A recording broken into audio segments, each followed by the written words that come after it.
हर शब्द अपने आप में इतना शक्तिशाली होता है कि यदि आप चाहें तो उन्हीं शब्दों से सृजन कर सकते हैं और चाहे तो नाश भी। फिर चाहे सृजन और नाश नए संबंधों का हो या फिर नए युग का। आजकल सर्वत्र सहनशीलता की कमी है। बात बात पर लोग झगड़ जाते हैं, विवाद पर उतारू हो जाते हैं। कारण शब्दों का प्रयोग, शब्दों का और वचनों का उचित प्रयोग करना सीखिए। आपकी आधी समस्याएं तो वहीं समाप्त हो जाएंगी। शब्द हमारी सबसे बड़ी पूंजी, उनका सोच समझकर भली प्रकार उपयोग करना ही श्रेयस्कर है। जो शब्द की महिमा और शक्ति को पहचान गया, वो इस सृष्टि के आनंद को भी समझ गए।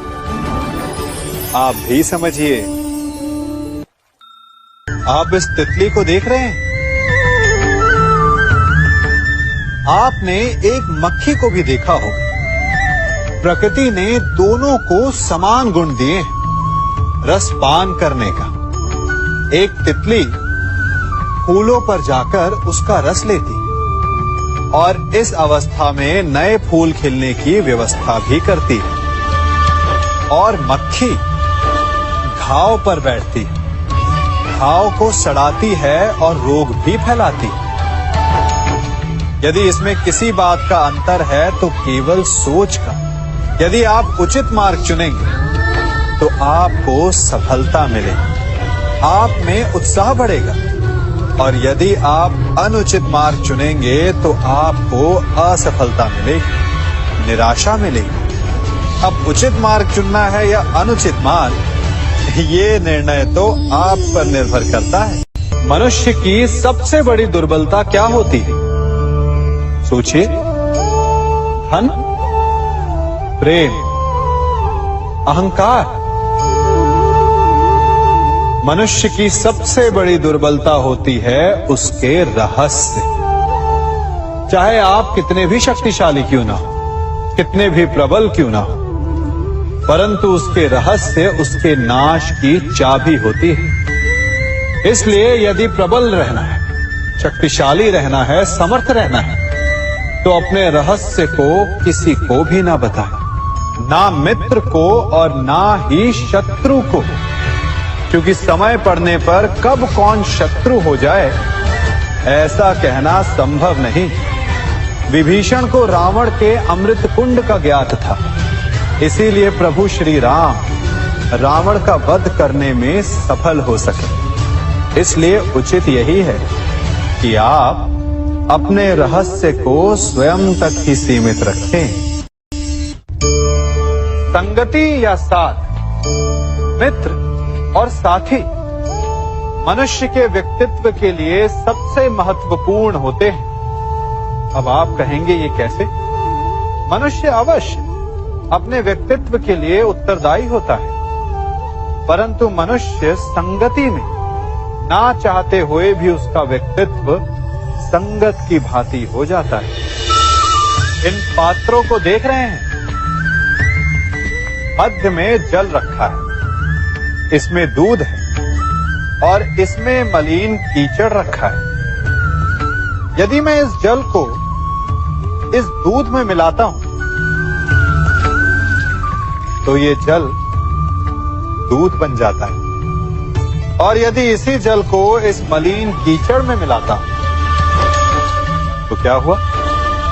ये जल कीचड़ बन गया। ऐसी कोई युक्ति नहीं कि जल बिना घुले मिले दूध या कीचड़ में अपना अस्तित्व बनाए रखे या उनसे अलग रहे।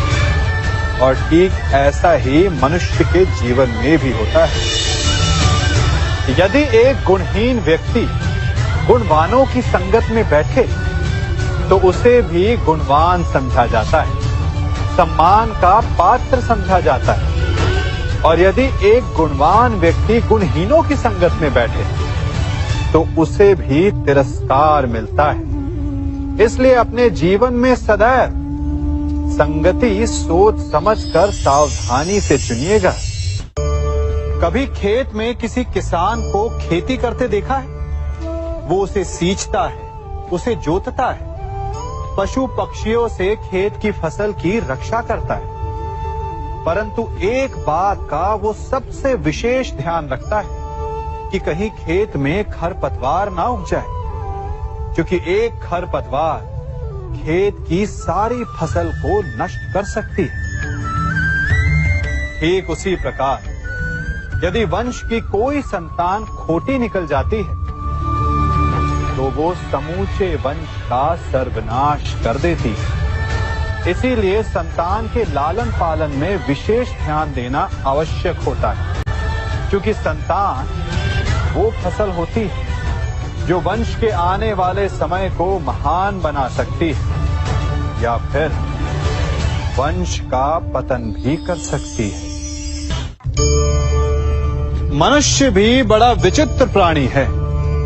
अपनों से नीचे के स्तर के लोगों को वो हे दृष्टि से देखता है, उनका उपहास उड़ाता है, उनसे बार बार कहता है कि तुम्हारा कुछ नहीं हो सकता, तुम भविष्य में कुछ नहीं कर पाओगे।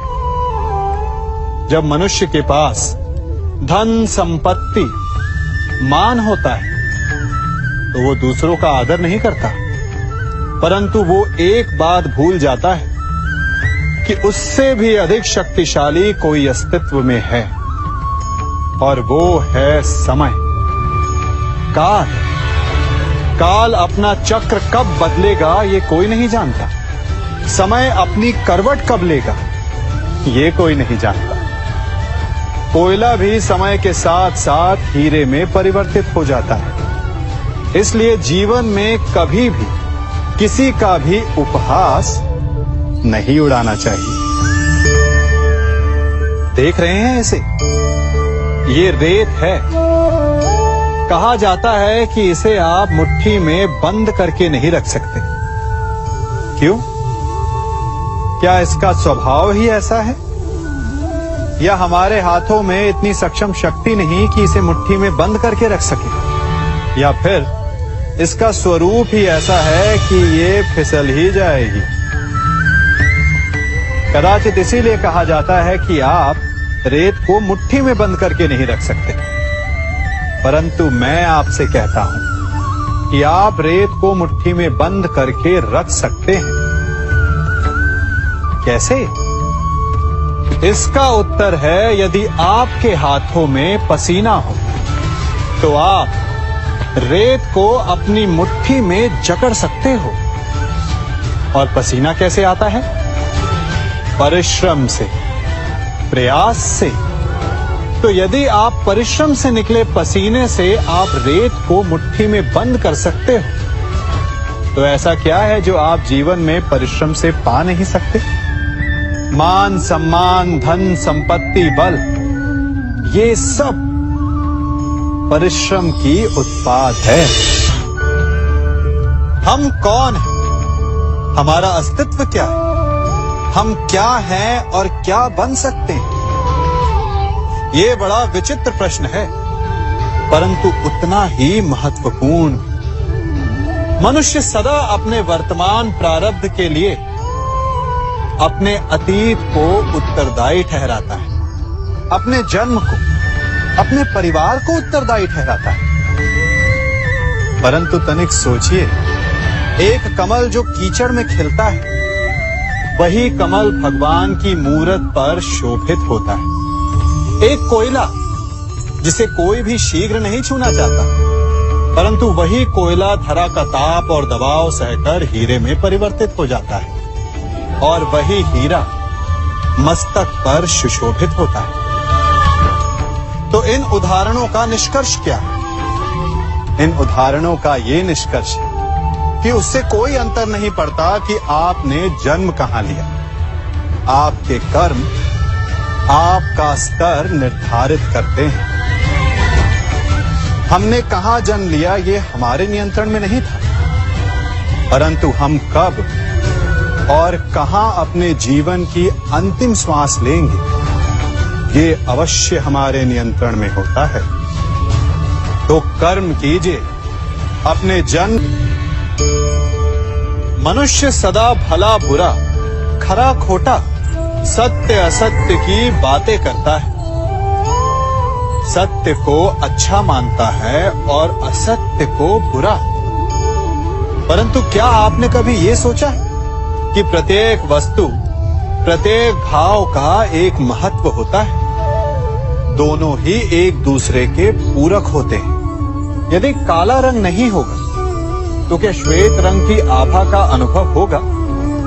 यदि असत्य नहीं होगा तो क्या सत्य के महत्ता का ज्ञान होगा? यदि बुरा नहीं होगा तो क्या भले पर आपको विश्वास होगा? कुछ महत्वपूर्ण है तो दोनों के मध्य का संतुलन। बुरी से बुरी वस्तु, समय या भाव, कोई ना कोई स्वयं में शुभ छिपाए रखती है।